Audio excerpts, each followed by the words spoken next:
Assalamualaikum warahmatullahi wabarakatuh.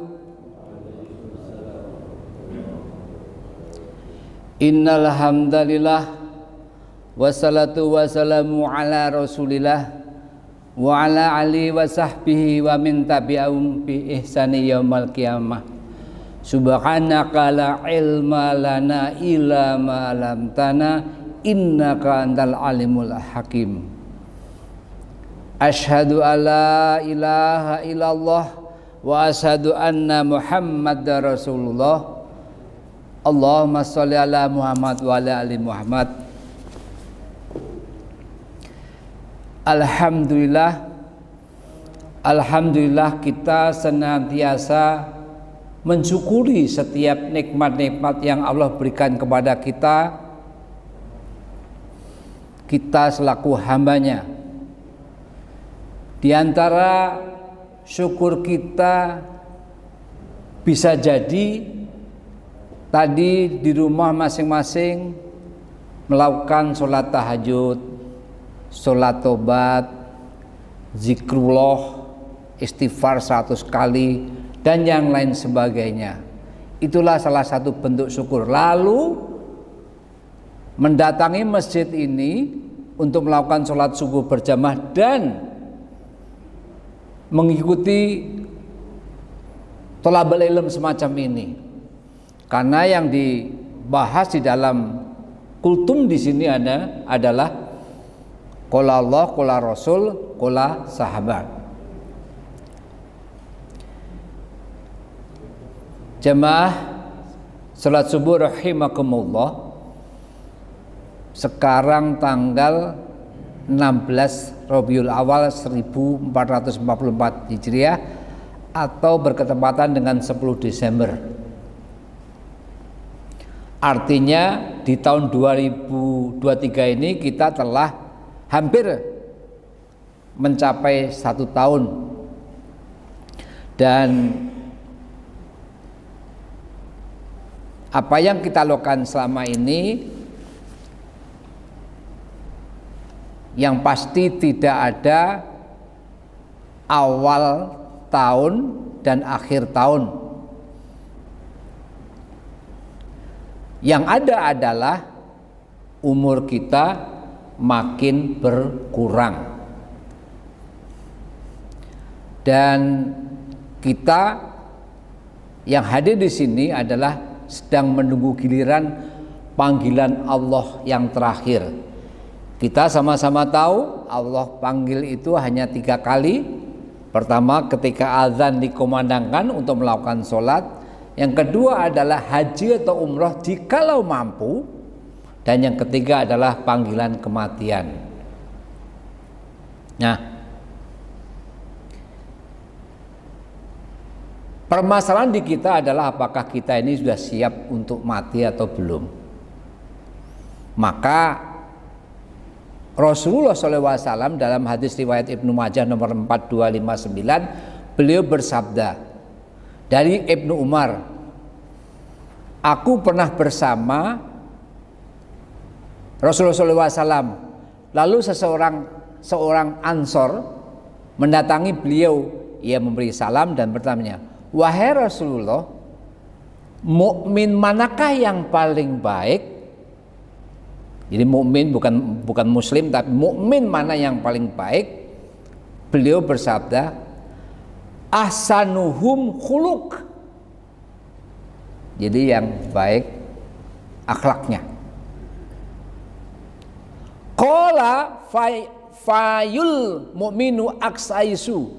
Lalu mukmin manakah yang paling cerdas?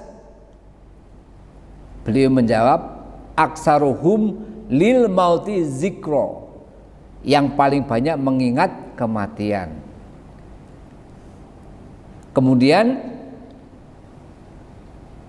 itu yang pertama. Yang kedua adalah wahsanuhum lima ba'du hustida'da. Yang paling baik dalam mempersiapkan diri untuk alam berikutnya. Aulaikal akyas, itulah mereka yang termasuk orang yang cerdas. Ini peringatan Rasulullah SAW ini harus kita pahami. Jadi orang mukmin yang baik itu adalah orang yang paling banyak mengingat kematian dan yang paling baik dalam mempersiapkan diri untuk alam berikutnya, yaitu apa? Alam kubur. Pertanyaannya adalah, sudahkah kita lima ba'da husni da'da? Sudahkah kita melakukan persiapan yang paling baik? Dan itu adalah menjadi jawaban kita masing-masing. Kemudian dalam mempersiapkan diri untuk alam berikutnya, yang pasti adalah imanun billah wa rasulih. Jadi beriman kepada Allah dan Rasulnya, bukan jihadun fi sabilillah, bukan jihad di jalan Allah, atau bahkan ajun mabrurun, haji mabrur. Kenapa? Karena imanu billah wa rasulih adalah amalu qulub, amal-amal hati, amalan hati. Nah, menurut Imam Ibnu Qayyim dalam kitab Miftah Daris, bagaimana Rasulullah SAW lebih mengutamakan iman kepada Allah dan daripada amalan jihad, karena imanu billah wa rasulih adalah tadi yang dibilang adalah amalu qulub, adalah amal hati, amalan hati. Jamaah salat subuh rahimakumullah, melewati 1 detik saja tanpa amalan itu sudah membuang-buang waktu, apalagi ini berjam-jam, jelas tidak baik. Apalagi ini nonton HP atau main game, nonton TV, ngobrol yang tidak jelas juntrungannya, tidak yang tidak bermanfaat. Jika ia benar-benar menjaga dalam ketaatannya pada Allah atau dalam hal yang bermanfaat, itu menunjukkan kebaikan dirinya. Yang maksudnya bermanfaat di sini adalah bermanfaat untuk kehidupan kelak.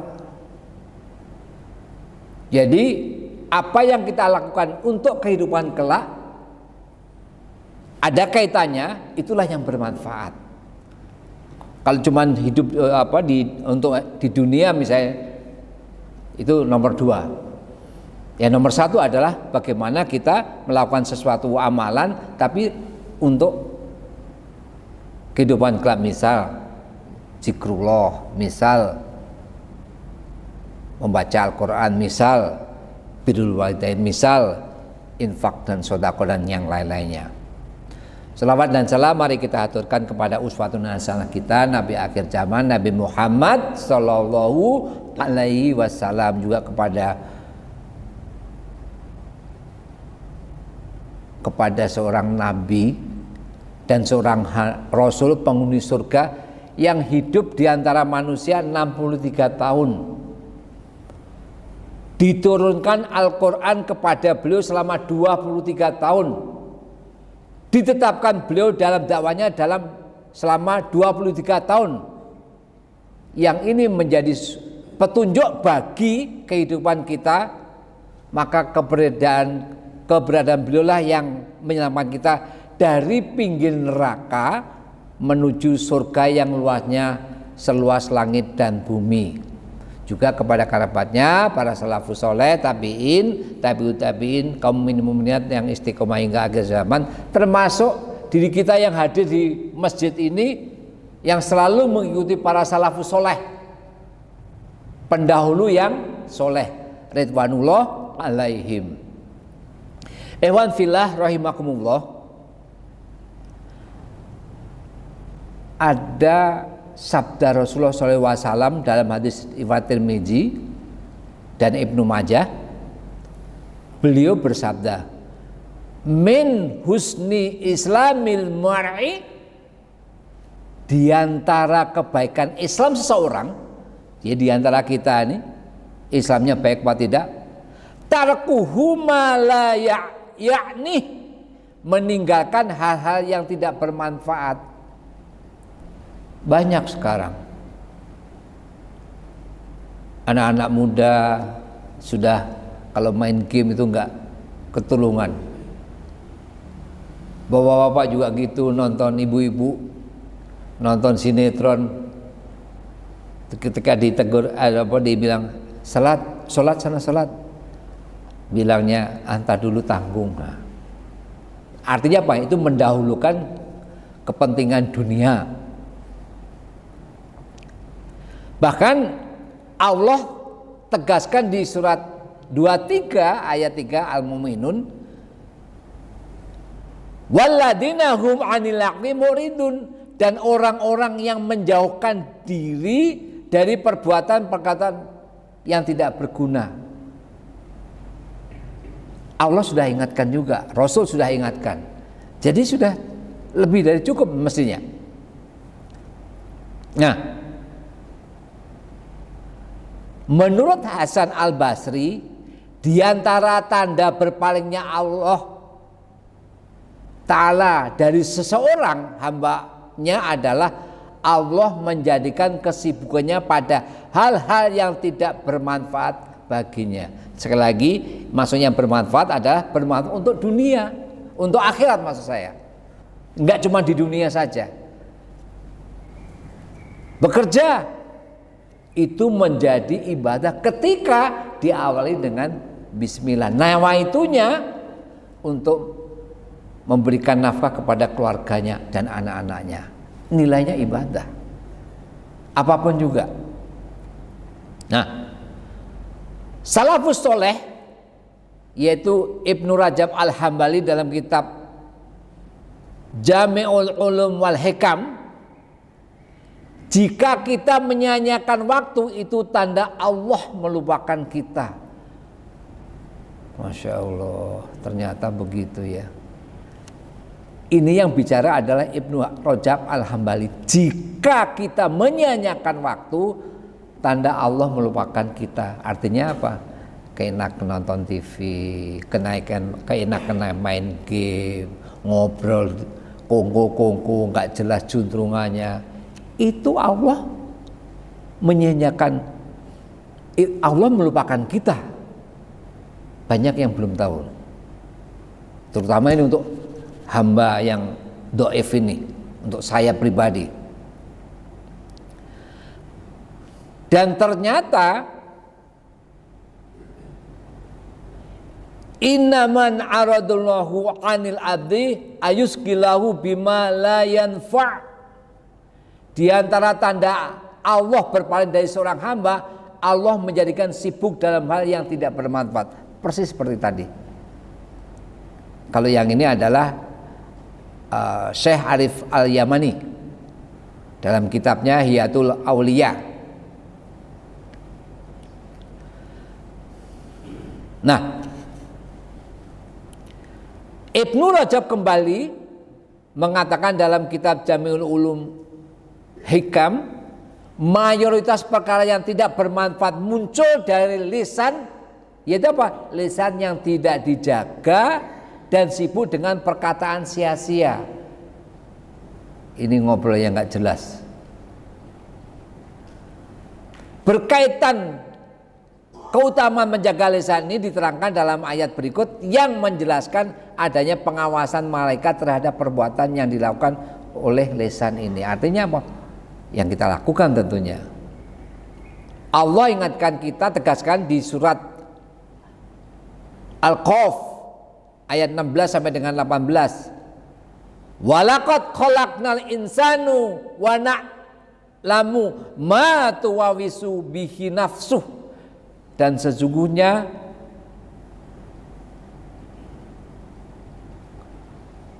kematian yang kamilah yang menciptakan manusia dan pengetahuan apa yang dibisikkan oleh hatinya. Wa nahnu aqrabu ilaihi min hablil warid, dan kami lebih dekat kepadanya daripada urat leher. Yaitu apa? Kedua malaikat mencatat amal perbuatan kita seorang duduk di sebelah kanan dan yang lain duduk sebelah kiri. Tiada suatu ucapan pun yang diucapkan melainkan ada di dekatnya pengawas, malaikat pengawas yang selalu hadir. Masya Allah. Jadi kemana-mana kita dicatat oleh malaikat. Berkaitan dengan ini, Ibnu Abbas mengatakan dalam tafsir Al-Quran Al-Azim, yang dicatat adalah setiap perkataan yang baik maupun buruk, sampai pula perkataan, ini tafsir, aku makan ini, aku minum itu, aku pergi, aku datang, sampai aku melihat semuanya dicatat. Kecuali hari Kamis, perkataan dan amalan tersebut akan dihadapkan kepada Allah. Kita tahu setiap hari Kamis, yang kemarin itu diangkat catatan kita. Ikhwatul iman azunallahu wa iyyakum, mereview kultum di Sabtu yang lalu berkaitan dengan amalu qulub.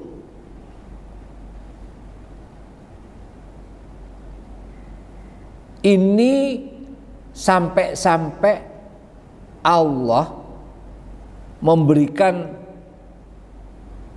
stressingnya, memberikan penekanannya di surat Asy-Syamsi, di surat yang sampai 11 kali. Allah berfirman, wasamsi waduhaha, demi bulan dan sinarnya di pagi hari. Itu 2 kali sumpah Allah itu. Wal qamari idza talaha, 1 kali. Wan nari idza jalaha, 1. Walaili idza yaksaha, 1. Was samai wa ma banaha, ini 2. Demi langit dan pembinaannya yang menakjubkan. Wal ardi wa ma tahaha, ini juga 2. Demi bumi dan penghamparannya. Wa nafsi wa ma sawaha, 2 juga. Kalau ditotal dari tadi adalah 11 kali. Nah, lalu untuk apa Allah Ta'ala bersumpah 11 kali? Ini adalah mengingatkan kepada kita. Pertama adalah sesungguhnya beruntunglah orang yang mensucikan jiwa itu, mensucikan diri, yaitu qad aflaha man zakaha, itu yang ayat 9-nya. Lalu yang kedua, dan sungguh rugi orang yang mengotorinya. Wa qad qaba man dasaha, subhanallah. Untuk membersihkan jiwa kita, amalan hati, sampai Allah itu bersumpah 11 kali. Artinya apa? Betapa pentingnya pensucian hati ini,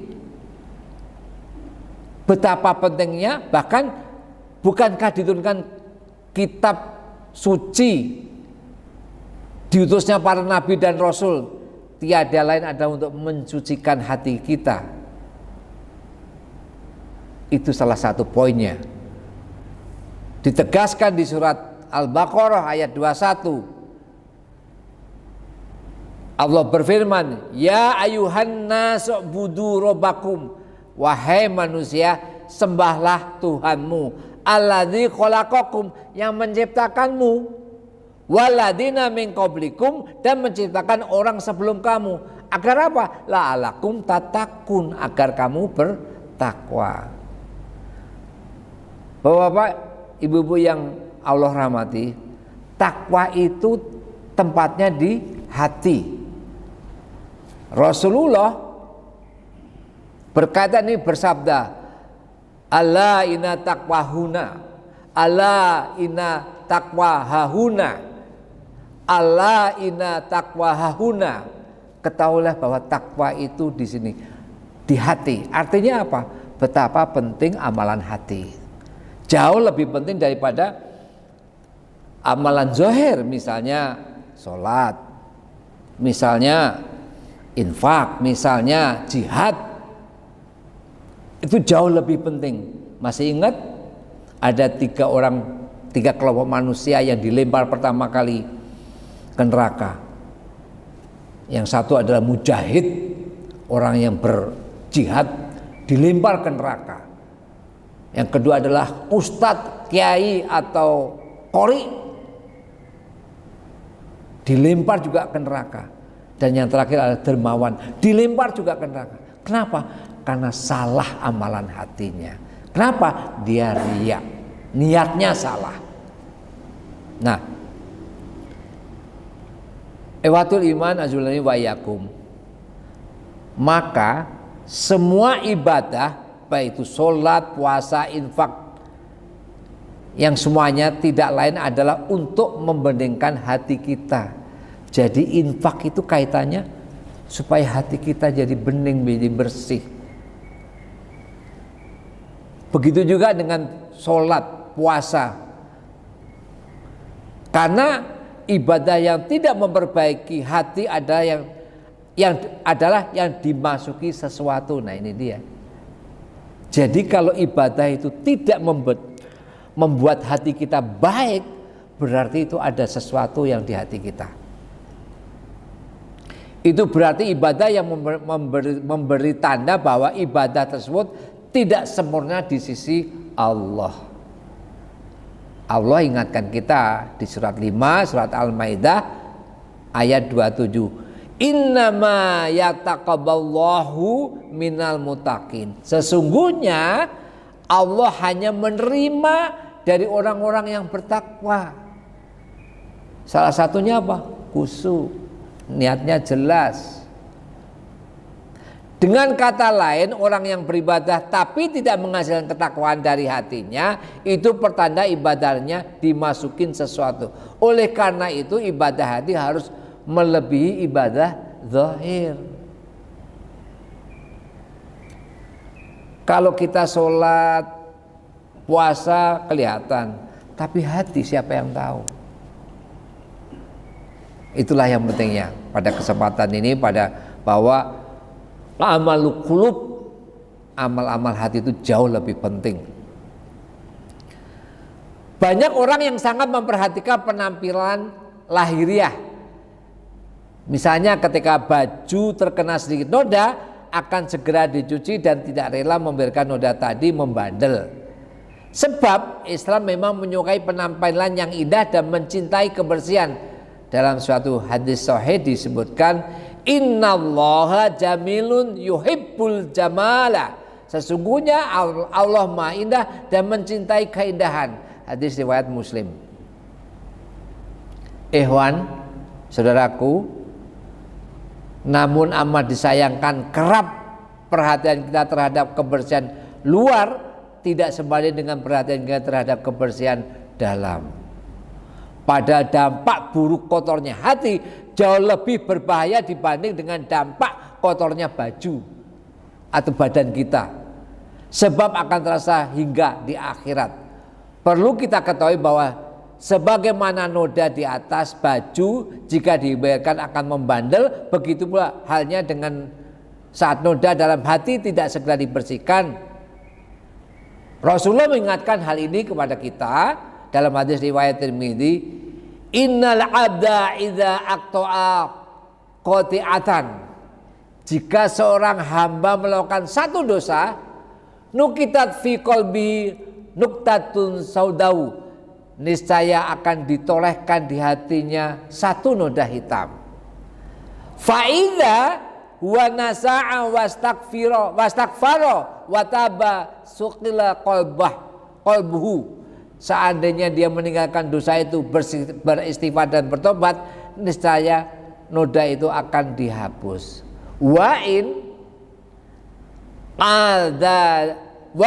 ada zida fiha hatta ta'luwa qalbah, tapi jika dia kembali berbuat dosa, niscaya noda-noda itu akan semakin bertambah hingga menghitamkan semua hati kita. Dan ketika itu terjadi pada diri kita, maka sudah tidak bisa ini halal haram, ini hak dan batil. Itu permasalahan yang terbesar dari kita kalau hati kita tidak baik. Nah, wa huwa ronul ladzi zakarallah, itulah penutup yang difirmankan Allah dalam surat Al-Mutaffifin ayat 14, kalla bal rana ala qulubihim makanu yaksibun, sekali-sekali tidak demikian, sebenarnya apa yang selalu mereka usahakan itu menutup hati mereka. Nauzubillah min dzalik. Perlu bapak-bapak, ibu-ibu, termasuk diri hamba ini, perlu kita melakukan itu. Ikhwanul muslimin, bukanlah aib manakala seorang hamba terjerumus kepada perbuatan dosa, sebab tidak mungkin manusia biasa suci dari dosa. Maksum itu tidak pernah berbuat salah, itu hilang setelah Rasulullah SAW wafat.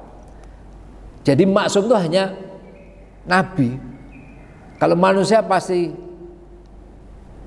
ya salah, karena ulama mengatakan al-insanu makhluqata, manusia itu tempatnya salah.